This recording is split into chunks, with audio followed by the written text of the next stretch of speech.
कांग्रेस की working committee की meeting में इजराइल पर हुए आतंकी हमले की निंदा करने के स्थान पर कांग्रेस के नेतृत्व ने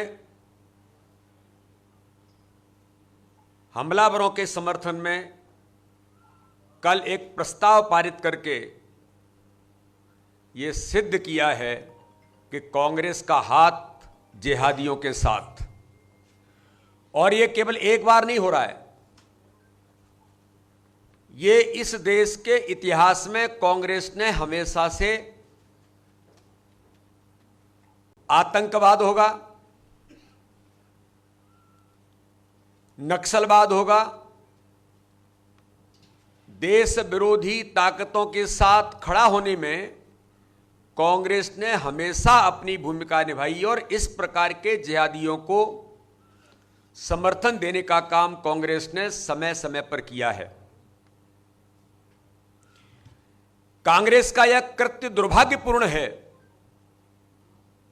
और भारत के आधिकारिक पक्ष के विपरीत उन्होंने इस प्रकार से जो कांग्रेस की वर्किंग कमेटी ने जो प्रस्ताव पारित किया है, यह दुर्भाग्यजनक है। तुष्टीकरण की हद कांग्रेस ने इस देश के अंदर की है। तथाकथित स्वार्थों के लिए देश के आधिकारिक पक्ष को छोड़कर इस प्रकार की भूमिका लेना, यह देश की 140 करोड़ जनता कांग्रेस को आज इस बात के लिए जरूर इसकी आलोचना कर रही है।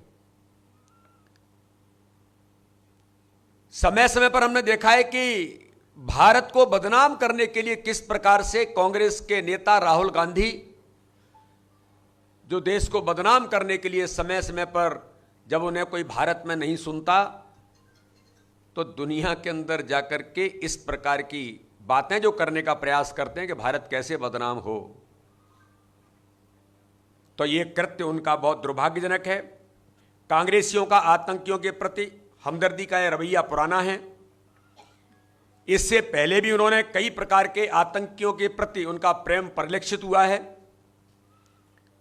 आतंकी संगठन आपने देखा होगा, कर्नाटक के चुनाव में भी पीएफआई को किस प्रकार से कांग्रेस ने समर्थन दिया।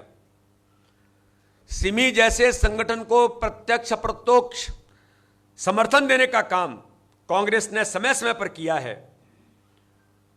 तो ऐसे आतंकवादी जो इस देश के लिए, देश की सुरक्षा के लिए, इस देश पर हमला करने वाले लोगों के प्रति भी प्रेम कांग्रेस का हमेशा जागृत होता रहा है।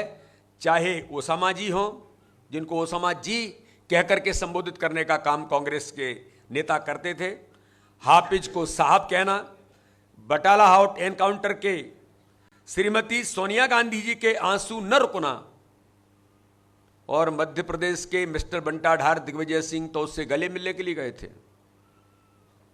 और कहा था कि बटाला हाउस फर्जी एनकाउंटर है जिसे माननीय सर्वोच्च न्यायालय ने फांसी की सजा दी थी।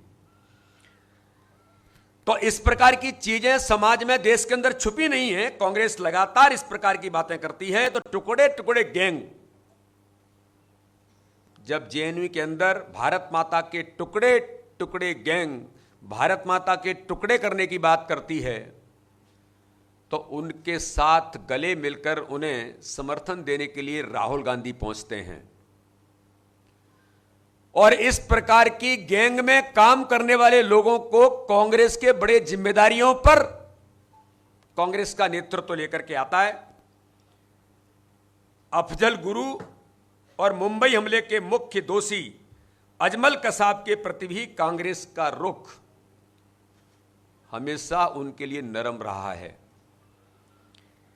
यासीन मलिक, जिसने जम्मू कश्मीर के अंदर भारत के हमारे देश पर जो आक्रमण करने का काम किया, यासीन मलिक को भी यही कांग्रेसी निरंतर अतिथि का दर्जा देकर के दिल्ली के अंदर लाल कालीन बिछा करके उनका स्वागत करते थे।